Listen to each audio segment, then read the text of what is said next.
I'm Jason Archer, Chief Flight Instructor at Berkshire Aviation. We're in Massachusetts, Great Barrington, do a lot of Cub tailwheel work and primary training, IFR training and whatnot. Go check us out. KGBR is our identifier. That's my weekend job, and then during the day, like Bob said, I've been in the education, aerospace, museum, planetarium field for 20 or plus years. So what I like to tell people is I'm either virtually off the planet or I'm really off the planet, because when my feet hit the ground, things don't work out the way I'd like them to. So I'm happier up there virtually or for real. And certainly this talk will kind of bear that out perhaps. So how many of you have landed in a tree before? Oh, okay. All right, great. And it was successful, I assume. You're still here. Great. So how to land in a tree, and I'm going to cover that, my experience, and in-flight emergencies. So this image is kind of funny. You guys all know this image, right? Of course you do. You know, we all know that one takeoff requires one landing, and that usually that landing is something that's in our control, right? And of course, airplanes are increasingly more reliable, and they are increasingly loaded with more and more technology, as you're seeing here, all the gee whiz stuff here. We've got complex airspace to deal with, and you know, certainly this reliability has made us somewhat complacent, perhaps, because airplanes really regularly, they're pretty reliable, right? They don't break.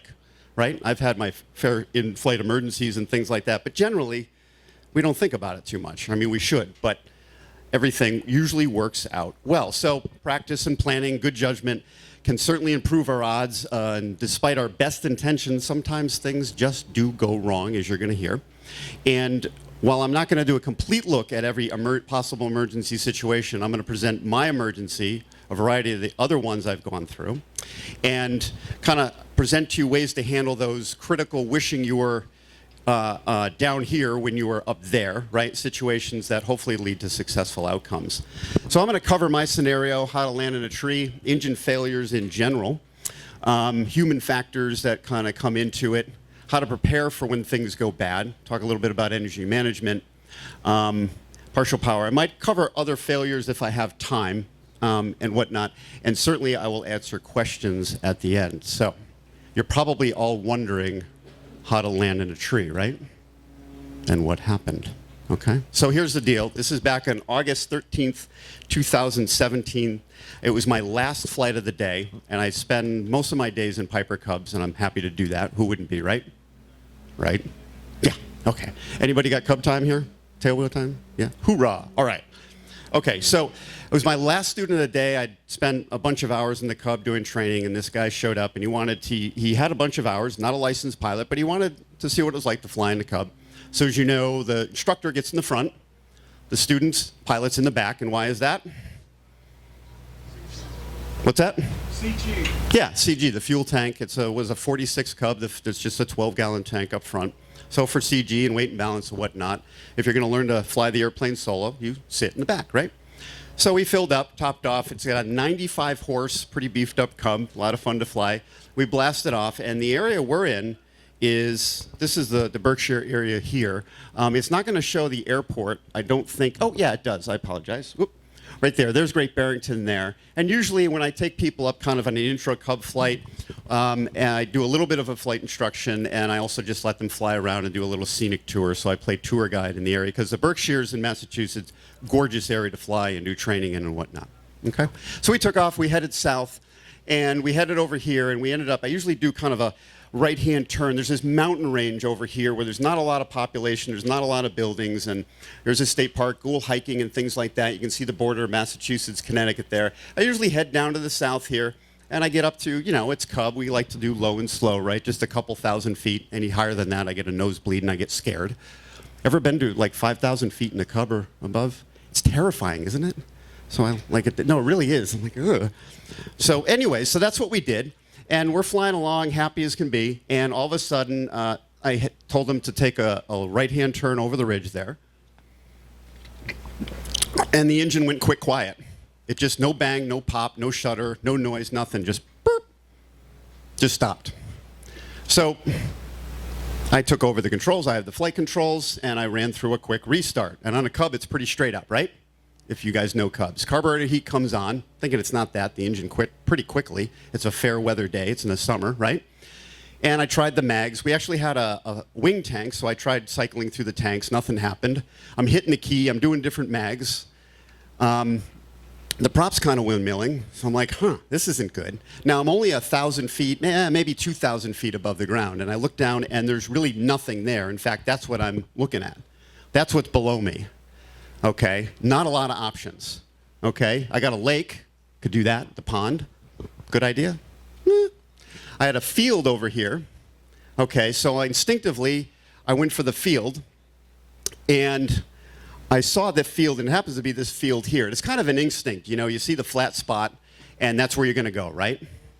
And there was a moment where I thought, well, man, that water is really flat and really big. I'm just gonna put it there. That would have been a really bad idea for a variety of ideas. So I ended up putting it towards the field, and when I came over the field, I realized, and I kind of knew ahead of time, the field's way too short. I'll never be able to make it in, okay? And on the other side of the field there, well, I'll show you in a moment, that's where I ended up, actually. So let's back up. That's where I ended up. So I'm coming over the field, and I'm looking at the other side of where I am here. Right here is a house, and there's some houses in here and whatnot. There's a dirt road here. Sorry if I'm in your way. There's a house over here. I don't want to go anywhere near there. I'm not going to risk anybody else's life when I decide to fly, okay? So I picked a tree, and I aimed at the tree, and that's what I did. I put it in the tree. I put it in the top third of the tree. And that's the result right there. I wonder what these guys were thinking. So you can see it's a single cherry tree I ended up in that caught the tree. You can see the tail fractured back, kind of got pierced like you would on a, like kind of grabbed like a tail hook on an aircraft carrier, right? The wings came back, okay, which you'll see in a little bit better pic. So a single cherry tree grabbed us. We're doing maybe 50 miles, maybe 55 miles an hour at that point. And it caught us. I went forward, he went forward, and a neighbor came over, saw us, kind of racing by, and man, it felt fast too, strangely enough, in the Cub. Cubs don't go fast, there's two speeds, slow and stop, right? Sometimes backwards, right? And man, it felt we were really moving, but hit the tree, some guy saw us come in, put up a ladder, and that was actually the scariest part, was when we were getting out of the tree. So I figured, hey, I'm okay. Hey, you okay? He's like, yep, I'm fine. Shut off the mags. I'm like, why am I shut off the mag? There's no electrical system in the airplane. There was fuel pouring out of the tank, so I did shut the fuel off. I turned around. I'm like, you okay? He's like, I'm great. It says, do not move. Do not move. He comes running over. The neighbor comes over, put up a ladder, and climbed down. And that was the scariest point, because now I'm thinking, I'm going to fall out of the tree. The tree's going to break as we're getting out of it. I'm going to break my neck. Or my student, who I am responsible for, I'm the pilot in command, I'm responsible for the safe outcome of this flight, and him, he's going to do something and hurt himself, and I don't want that either. We both got out, and I walked away and turned around, and well, I'm like, well, there you go. And now it's a, so I called the owner, who owned the flight school and the airport and the Cub, and I said, hey, Rick, I made your Cub into a swept wing Cub. Is that okay? I actually didn't say that, but he got the gist. So this is what happened. Now, why did this happen? I'm not going to tell you yet, because I want you to stay for the whole presentation. Okay?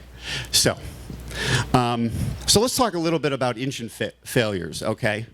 And I've got some data. It's a little bit old, and I apologize that it's not as up-to-date as I would like, okay? But it kind of shows real kind of broad stroke that, you know, most problems are pilot error, right? And you know that.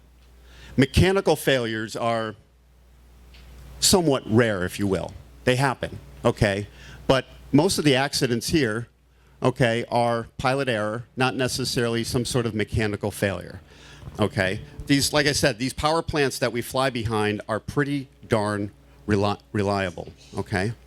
So even before we get to a problem, I want you to kind of think about, are you paying attention to your airplane?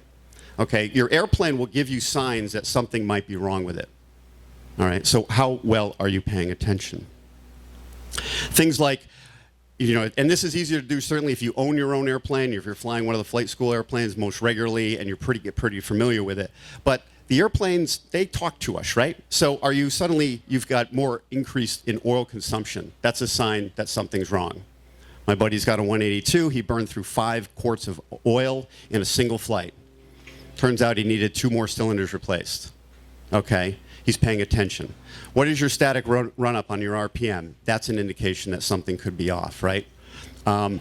Unusual noises, something doesn't sound right. And we get pretty familiar and comfortable with how our airplanes sound, don't we? We have a good relationship, but we should have an intimate relationship, right? Vibrations, right, will tell you something's wrong. And I've had that plenty of times where I can tell just by the feel and the sound of the airplane, something's not off. One of the plugs is not firing. I'm running on 3 cylinders. I think I'm only running on 3 cylinders. So are you listening? Are you paying attention to your oil temperature and your pressure indications? Where those needles sit. Okay, every airplane's different and where those needles sit, right? Some of the Cherokees I fly in, the oil pressure's bonkers low and the temperature's right up on the red, but that's normal for that particular airplane. Right? Each airplane has its own personality. But are you paying attention? Okay? And of course, I can't overstate getting the maintenance done and not shortchanging it. We all know that, I think, and whatnot. Or perhaps the interplane has just come out of maintenance and you want to be a little bit more diligent about taking it for that first flight, fly over the field to make sure everything's right. Okay? So airplanes talk to us. Okay? Are you listening? All right? So let's back up a little bit. Sometimes what feels like, and might feel and seem like an emergency, ain't an emergency, right? Okay. So an understanding of how our airplane systems work, right, can kind of mitigate that and make a potential situation that's not emergency from becoming an emergency, right? Okay. So let's just say you're 30 minutes into your trip to your favorite spot, right? You're on your 3rd date, right? Things are looking great. You switch tanks, and about a minute later, the engine sputters and quits, right? Next thing you know, you're in a field, and the girlfriend that you brought up, she started out thinking you're Maverick, and now she's pretty sure she's scared, and she thinks because she almost became Goose, right? That was a joke. I am funny, right? Yeah, okay, good. What happened? Maybe you didn't put the fuel selector in the detent, right? So now something that's simple became an actual emergency and it didn't have to happen. Okay. So maybe you mistakenly put the fuel selector in the wrong spot. You've run a tank dry when you've got plenty of gas. Lots of reports of that happening, right? Okay. Not confirming your primer is in and locked, right? So if your primer's just out a little bit, it's drawing fuel away from sending it to where it needs to be, right? And the engine's going to start running rough. Okay, and I've had this, and we've had people coming over the airport, my engine's running rough, and my engine's running rough. Is your primer in and locked? Push the primer in, engine smooths out. Because it's not getting the proper fuel-air mixture combination it needs in the carburetor to run effectively. It's pulling fuel away from that. Because when you use a primer, it blows fuel into the cylinders, right? Are you paying attention? How well do you know your airplane systems? Okay. You look down and the oil temperature, your oil temperature is higher than normal. The pressure is a little bit lower than normal, okay? And you land only to discover you haven't removed the oil cooler plate. How many of you done that? Right? I've done it all, so, and I'm sure I'm discovering many more things, right? Okay, so this image here is me having one of those moments. I'm ferrying this airplane, this Cub, from Key West to Great Barrington, 5 days, best trip of my life, low and slow, up the coast, couldn't be better, on somebody else's dime, right, for our flight school, and I'm coming up and the engine starts to run rough, right? The throttle would like to walk back, okay, it would like to vibrate back. Brand new airplane, I'm just getting used to it, it's getting used to me. I push the throttle up, and the engine's RPM comes back up again. All right, it's the throttle walking on me, okay. Engine RPM starts coming down a little bit. So I push it up a little bit. I take a brochure I had and I stuff it in the thing of the throttle to keep the throttle there. Great, I got this figured out. Cruising along, it's early morning. I look out, there's mist and everything along the coastline. I think I'm coming through the Carolinas and whatnot, having a beautiful morning in the Cub, and now it really starts running rough. Really, really rough. And I'm pushing it, I got it all the way to the wall, and I'm not getting enough power. I'm like, oh, great. Right? I haven't even had a first cup of coffee yet. I'm talking to somebody, mayday, mayday, mayday, I've got a rough running engine, this is who I am, blah, blah, blah. All right, what do you want to do? I'm like, I need to land. All right, there's an airport such and such right in front of you. Sure. They make all the commuter regional jets go around, and here I come, and even the controller's like, you can land in the field there if you want. I'm like, no, no, no, I'm going to make it. I did. Come over the field, pull the throttle back, the engine quits. I ran, and I kind of roll out and turn the airplane around there. And you know what I did? You know what the problem was? You got it. My fault? Yeah, ultimately, was I did apply carburetor heat too late. Because my assumption was the throttle's walking back. Wrong assumption. Assumptions in aviation, not generally a good idea. Never assume anything. Check. So it turned out fine. I got the airplane, I walked away for 30 minutes in the FBO lounge and kind of had a moment with myself, said, take my CFI. I quit. I did. Stupid idea. It was dumb, but it happens. I got over it, called my boss, said, Jace, let me tell you about the stuff I've done. Get back in the airplane.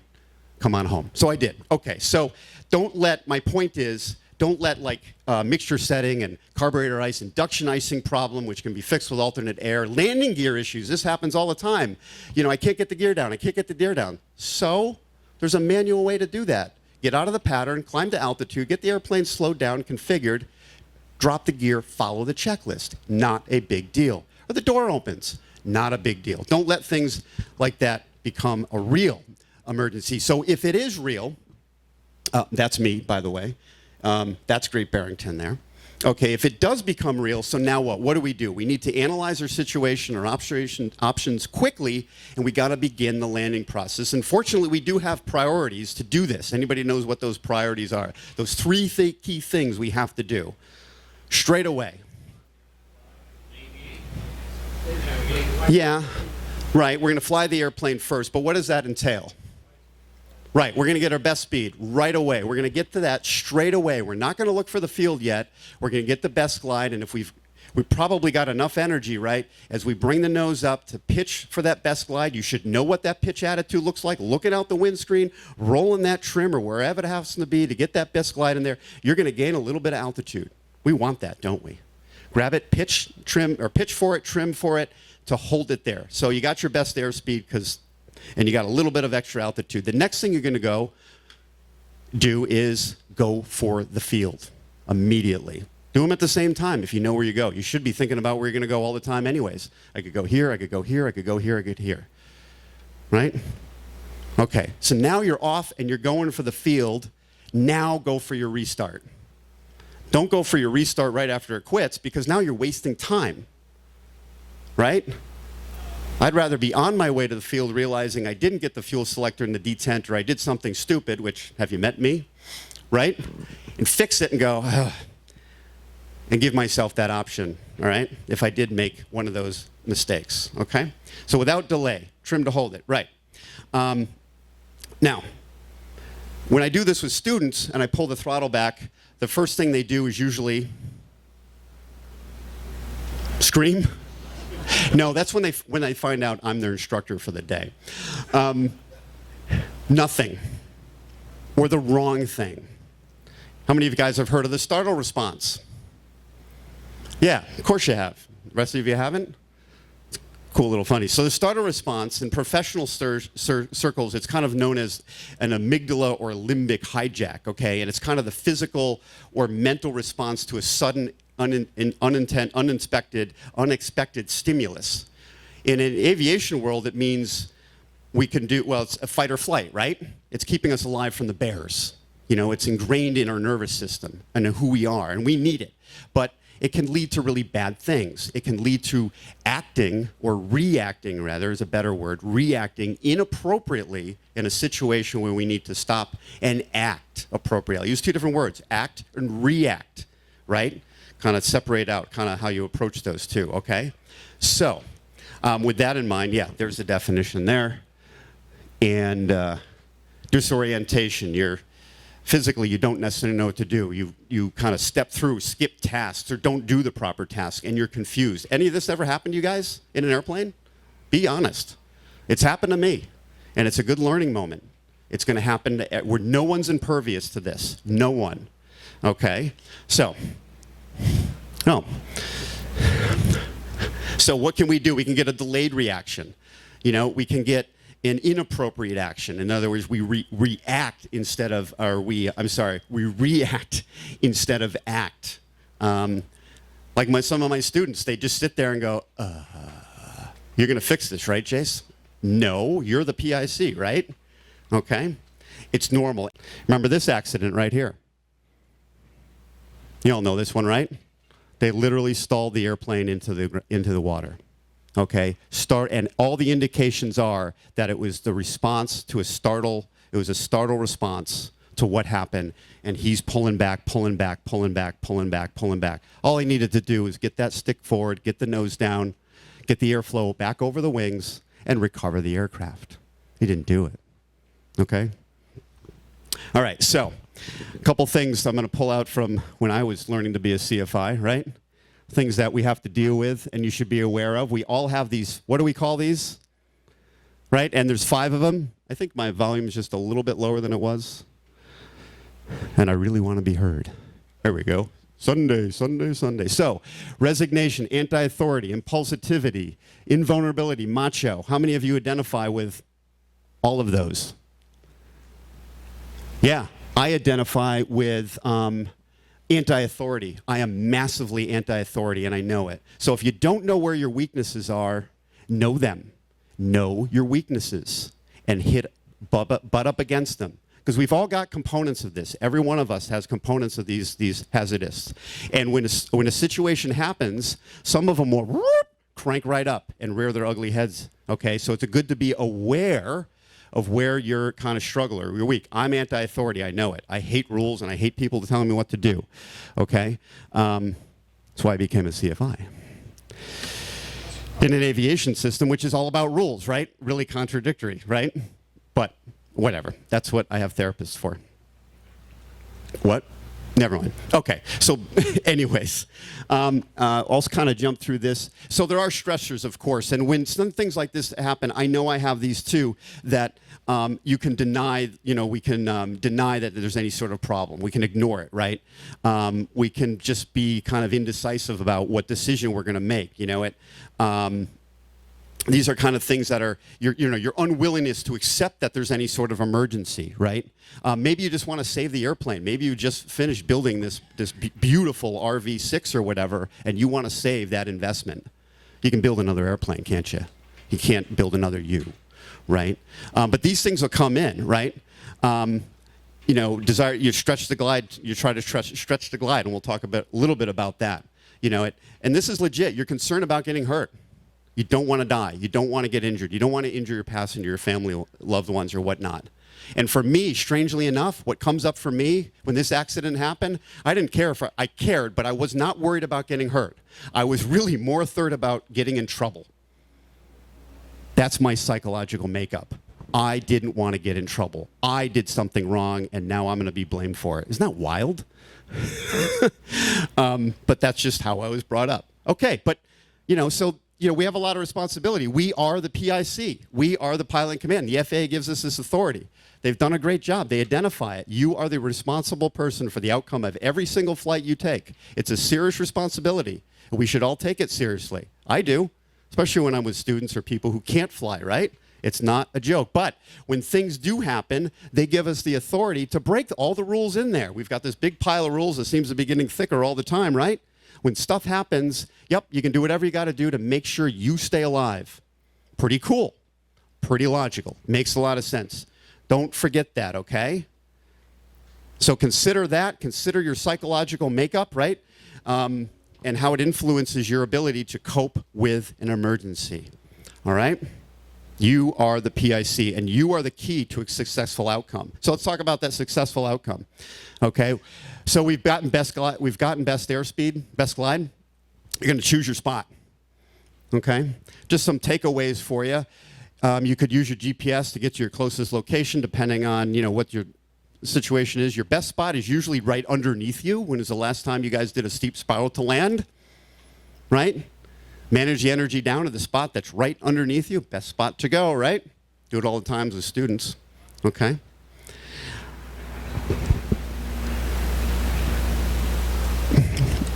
Choosing your spot, there's a bunch of factors we got to think about. What are some factors to think about when choosing that spot? run some things off. I haven't been interacting with you very much. I apologize. Winds, sure, where the winds are coming from. We kind of want to land in the wind, right? Because even a couple knot tailwind, it could be pretty disastrous depending on the field and how much length we got. What else? Yeah, I'm not going to land anywhere near people if I can. Yep. Anything else? Okay. Terrain. Let's just make it generic. Terrain, right? Obstacles. What about time of day? If I have the option, I don't want to land in the sun. If I have that option. If I can think fast enough, I don't want to land in the sun, right? What about slope? Do I want to land uphill, downhill? Right? Yeah, I'd rather land uphill, even if it's a little bit of a tailwind. Right? Think about that. Okay? So slope's part of that too. Okay? Good rule of thumb here, landing as far as tailwinds go, it will increase landing distance by 10% for every 2 knots of tailwinds. How aware are you of the winds that you're flying in? Situational awareness, the environment we fly in, is the atmosphere. I know we're all scared about, weather theory and all that stuff, but we should at least understand where the winds are coming from at the surface all the way up to what altitude we're flying at, and what our relationship is to those winds in the aircraft, okay? Fields and roads, right? Let's look at those. They both have pluses and minuses. A former student of mine actually landed his airplane as 150 on a road maybe 6 months ago. It worked out perfect. It was the only option he had. He did a great job, okay? But we do have to worry about power lines and traffic and all that good stuff. But it's not a bad option, okay? Fields can be good too, okay? They're not so bad either. Of course, our first absolute choice would be yeah, absolutely. Where I fly, I don't have a lot of those. Okay? All right. The next thing is, come on, computer. Beach versus water. I don't know if this video will come up, so the sound might bump again. I apologize if it does. But beaches aren't bad. Land just off the beach, though. Somebody was killed by an airplane landing on the beach, unless, if there's nobody there, land on the beach. But they're not a bad option, or just land just off the water. This was I think the Avenger, was it the Grumman Avenger that went in? Yeah, I think that was it. That the pilot did a great job. So if you do have nowhere to go, do what I did. Never do what I do. No. Top third of the trees. You're going to fly slow into the top of the trees, and you're going to maintain forward motion, okay? Why the top of the trees? Any ideas? Sir? Yeah, it's right. There's a lot to absorb you in the top third of the trees. When I started flying Cubs, my instructor who checked me out, great Cub driver, awesome pilot, he said, Jason, if this ever happens, top third of the tree, that came right back into mind when I had mine. It's going to absorb all your energy, a lot of your energy, okay? And the thin branches, the leaves, and all that stuff. It will do it. Anywhere down lower, those branches get up a little bit thicker. Don't do it, okay? So you're going to maintain your forward energy. In other words, you want forward energy, not downward energy. We'll get there in a moment. A couple things about best glide here. Remember that diagram from flight school? Your CFIs, do you teach this? You're falling asleep on me. Okay, so gravity always wins. What is best glide, right? Okay, it's the speed that provides maximum lift to drag ratio and thus gives us the best gliding distance available. Okay, you guys all know that. Don't have to repeat that. Okay. And it's different for every different airplane, right? And there's some factors that change what that speed might be. Okay, but think about it in this term here. That gravity, when you're in a glide, your gravity is your engine. That's driving you, right? That's powering you along. How fast you're coming down, your VSI is telling you how quickly you're burning that fuel that you have, because altitude is your fuel, right? And how much you have, well, that's your altimeter, right? And how much power, how much energy you're putting out, because it really is energy management, right? That's all you're doing is managing energy. In fact, in most of your flying, it's energy management, right? Loading up, unloading wings, right? So your airspeed is your power output. Another way for you to think about it when you train with your students, so you do this, okay? So a couple things about judging gliding distance, right? And that number that you have is based on 0 wind levels. There's no flaps, no gear, no maneuvering. You're coordinated. nice and slippery flight, okay? Think about gliders and all that stuff. You want to be as coordinated as possible to minimize drag, okay? So think about your control inputs, how coordinated you are with the ailerons and rudders to keep your airplane as slippery as possible. Glider pilots do it all the time, right? How many of you guys fly gliders? Hoorah, okay? Okay, so anyways, about judging your gliding distance is there. If the landmarks you're putting are beyond your glide slope, they're going to slide up in the windscreen, okay? Go out and practice this, try this. If they are outside or inside our glide slope, they're going to move down in the windscreen. And if there's no motion, they're just at your maximum glide range, don't recommend doing that, right? Winds are going to change and whatnot as you get down, right? So glide factors that affect glide and performance, real quickly here. Weight, right? So let's do this scenario here. I got this set up right. So yeah, which airplane here, if we've got one airplane, both one's heavy, one's lighter, which one is going to make it to, is that going to affect their glide performance in any way, the weight? How does a weight affect glide performance? Speak up, everybody. What does it affect? Yeah, you're just going to get there quicker. The heavier you are, the faster you're going to get there. Okay, your glide speed's going to change a little bit. You're going to have to adjust your speed a little bit, right? If you're a little bit heavy, so maybe your glide speed's a little bit faster. And when I went into the Cub, the gentleman behind me was a little bit, I knew we were heavy, so I just I could feel the airplane kind of sinking, so I just added a little forward pressure, and I could, like, okay, that feels better, that kinesthetic stick and rudders feel. I could feel the airplane sink. But yeah, and I instinctively knew, yeah, I'm going to have to fly a little bit better than the published best glide of, 50 or so in that particular Cub. But you're just going to get to your spot faster, okay? So that's how weight will affect your aircraft, okay? What else is going to affect your aircraft and how far you can go? Winds, right? Pretty straight up, right? Strong headwinds are going to steepen your glide, okay, and reduce your glide range. They're going to keep you up in the air for a little bit longer, but they're going to shorten your glide range. You're fighting against the winds, right? And if you've got a nice tailwind, well, you're going to get a nice little push. Okay, how well do you know the winds? And again, don't pick a spot at the very edge of your glide range, okay? Don't do that. Pick something inside of it while you're factoring wind, terrain, aircraft coordination, your skill. How skillful are you at that, okay? A good kind of takeaway for your best glide is if you're heavy, I said this already, if you're heavy, increase it by 5 knots or so. If you're light, decrease it by about 5 knots. So 5 knots up or down. See how your glide performance does. What about turning flight? Does that help your glide performance? Sometimes you got to really turn, and we'll talk about that in a minute. But it actually shortens your glide. Get those all in there for you. There you go. Okay, because as soon as we start to turn, our stall speed goes up, our G-loading increases, our load increases, our angle of attack changes, and our glide speed increases. So as you're turning around, you're doing that turn back, we'll talk about that in a minute, you're kind of lowering the nose a little bit to maintain energy. You'll see your VSI go, whoop! You'll see the trees go, whoop! And you'll be like, ah! As soon as you snap those wings level, you'll feel the airplane, now I'm into a glide that I'm more familiar with, okay? Begs the question of what kind of turns you want to get into if you do need to do a turn, right? If I do a kind of a normal, gentle 10-degree turn, it's going to take me forever to get around, isn't it? But if I'm doing that turn back and I've got the altitude to it, what kind of turn bank do I want? What kind of bank of a turn do I want? I want 45 degrees. I'm going to lose a bunch of altitude, but I'm going to get it over quick. Have you practiced that? Okay? So think about what you're trying to do. If you're certainly at altitude, you don't need to do that. But if you're low and you need to get back around, crank it on over. How skillful are you guys doing it? 45, 60-degree bank turns. How coordinated are you doing that? Go to altitude and practice it. Okay?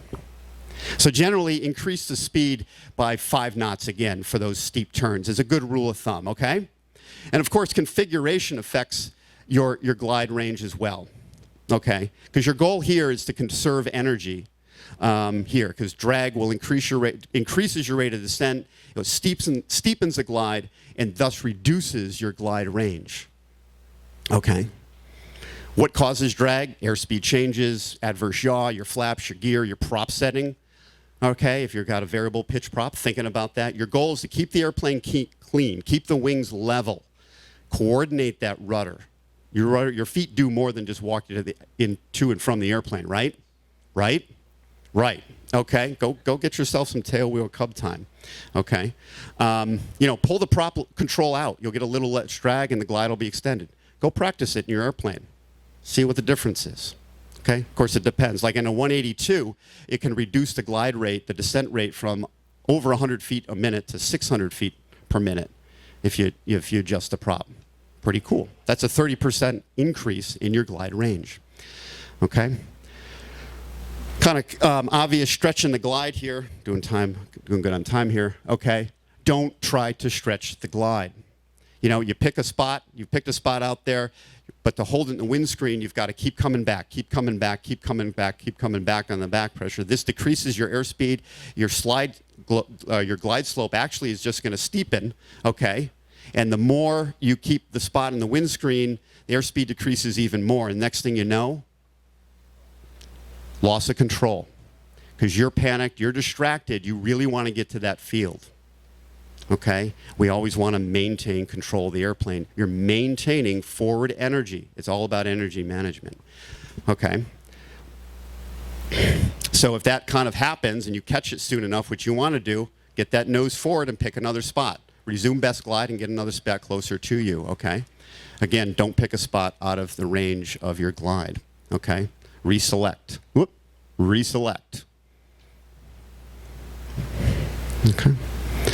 And we know that flaps will shorten the guide. So you need more time. Guys ever heard of min sync? If you fly gliders, you would know min sync. It's not published, okay, but I'll throw it out there real quickly for you. Min sync is, we have it in gliders. Min sync should give you more time in the air, okay? So if you want more time, you want to stay in the sky longest, you want min sync. And unfortunately, there's a problem with this, right? Min sync's rarely published for powered aircraft, okay? You can figure it out in your airplane, and a good way to approximate that speed is multiply your clean stall speed by, or VS1, by 1.2, okay?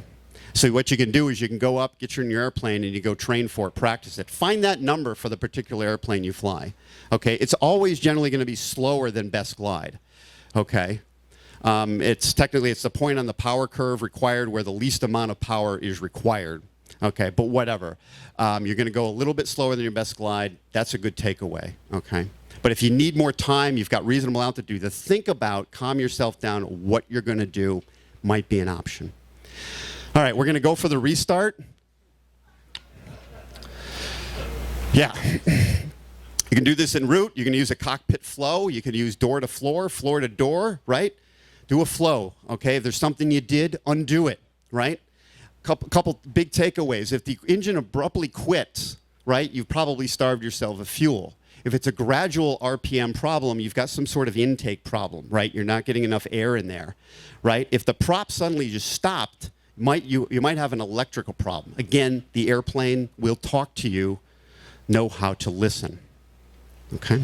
And those memory items, those first few memory items of the, check it, swapping fuel tanks, mixture full rich, fuel pump on, carburetor hit on, alternate air, whatever it may be, checking the mags, that should be a memory flow item. Then go to your checklist to confirm you haven't missed anything. That's basic stick and rudder skills, right?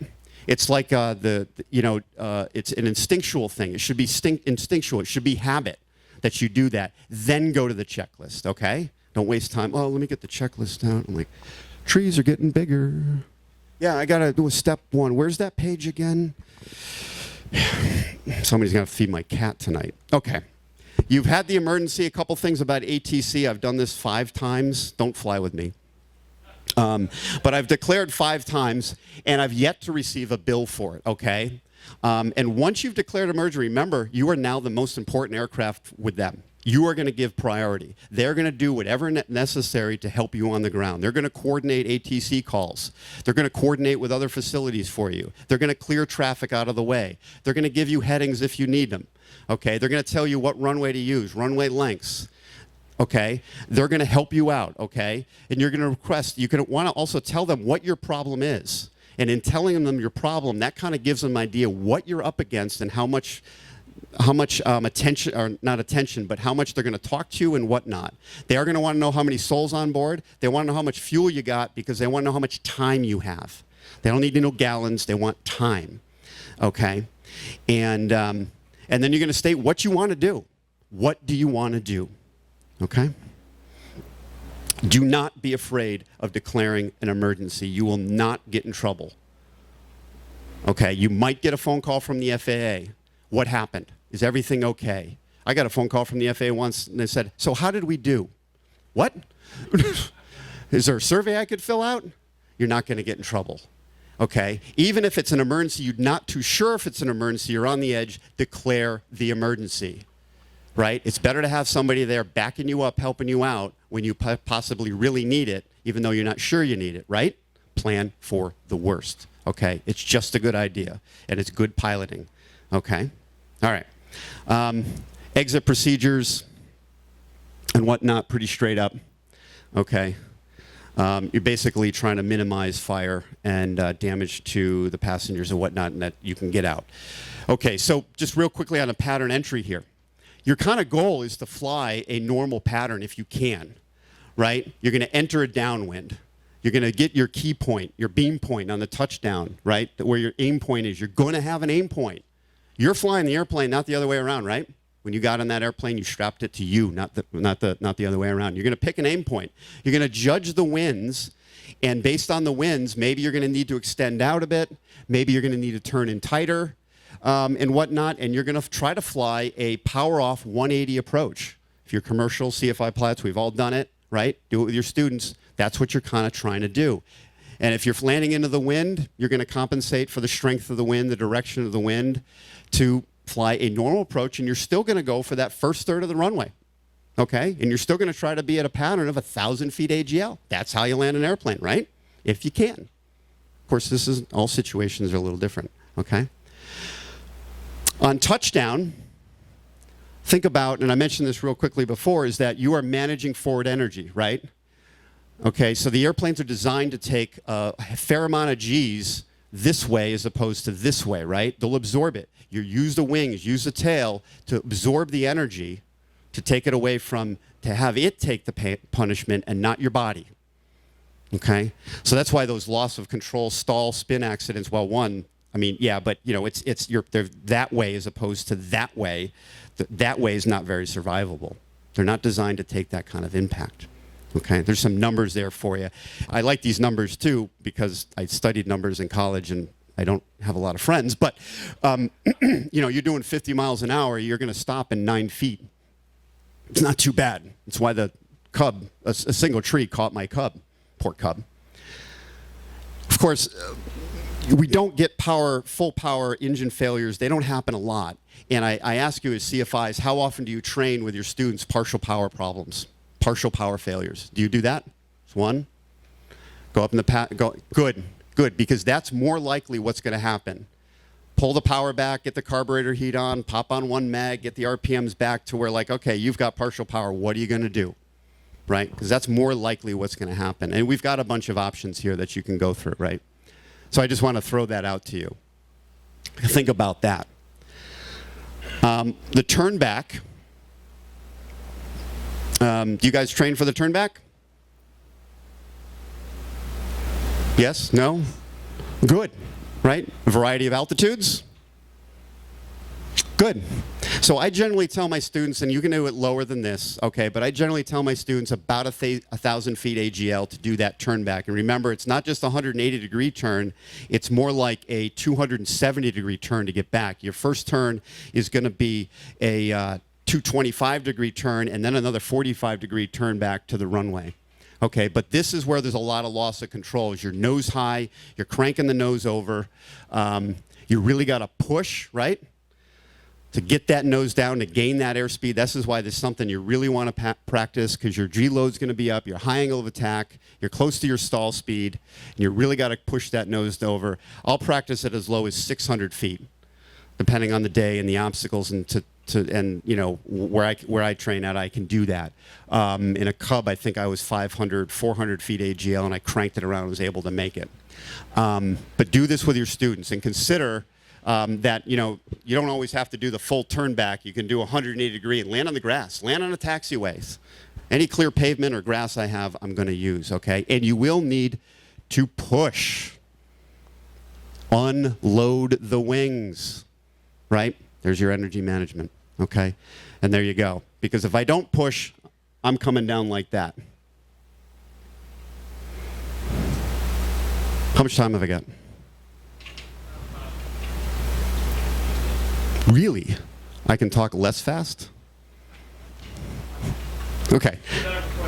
Yeah, I'm going to do that. Okay, so like I said, sometimes you need to push, and that when you do that turn back with your students and whatnot, and I'll do it on the departure. I'll do it on crosswinds. I'm turning crosswinds. We're staying in the pattern, and there's nobody in the pattern, and I'll yank it, and I'll do it there too. Okay, but really critical when they're that VX, or do it on a short field. VX, you're pitching for VX, you're climbing out, you're 600, 700, 800 feet, pull that throttle back. Maybe the first time, warn them you're going to do it. Then after that, don't warn them. Okay? Practice it. And of course, yeah. And know that, that impossible turn, you're going to lose a lot of altitude. Okay?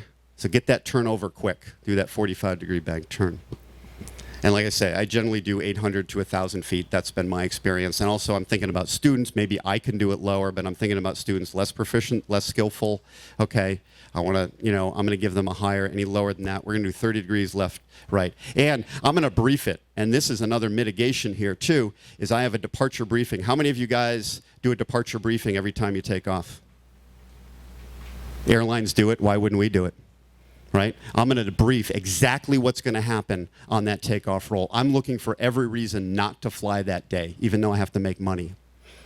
Right? If something happens on the takeoff roll, throttle goes back, apply the brakes, keep the airplane on the ground. I'm going to have an abort point identified. I'm going to know about how much runway I'm going to need. Just about. I won't, I don't necessarily do a density, altitude, takeoff, calculation, roll, and all that stuff, but I'm going to have a pretty general idea. You should, right? If it fails below a certain 100 feet, whatever your field happens to be, I'm going to go to this spot. Okay, if I have the altitude, I'm going to do a left or right turn back to this spot. The left or right turn back I'm going to make is dependent on, well, what's it going to depend on? Which way I want to go? It's going to depend on the winds. Do I want to turn into the wind, or do I want the wind behind me to get me back to where I'm going? Do I want to turn into the wind to keep me near the field? Or do I want to turn with the wind to get me to the field? I've already pre-briefed it in my mind and loaded what I'm going to do, so I can mitigate what? That startle response. Okay?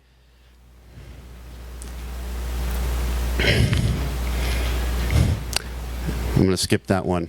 That's a failed go-around. So that's an example of somebody, this is, and I hate to say it, this is a former student of mine, and he told one of our Cubs, and he didn't do what I just said, even though we taught him, and this was, got him licensed and all this stuff, and he reacted inappropriately, and he cranked up on a failed go-around. He really pitched the airplane up, and almost, it was a loss of control. It was almost turned into a spin. Thankfully, he just pancaked the airplane from about 20 feet, and he totaled the airplane, and thank God he is okay. Okay? But it's an example of really poor decision-making and poor energy management. Okay, there's a lot of factors, but in any case. Anyways, let me skip through just a couple things so I can have questions. I'm going to jump through fire, not really, but control failures, weather, IMC, thunderstorms, and this isn't, anybody ever fly a Cub covered in ice? Don't do that. Can you see the ice covering the airplane? That was me with a student. Why did you land so hard? I don't know. I'm like, would you flare a little bit? And we took off, and he comes around, and I look up, and I look at the airplane, and I'm like, that's no longer rain. That's ice.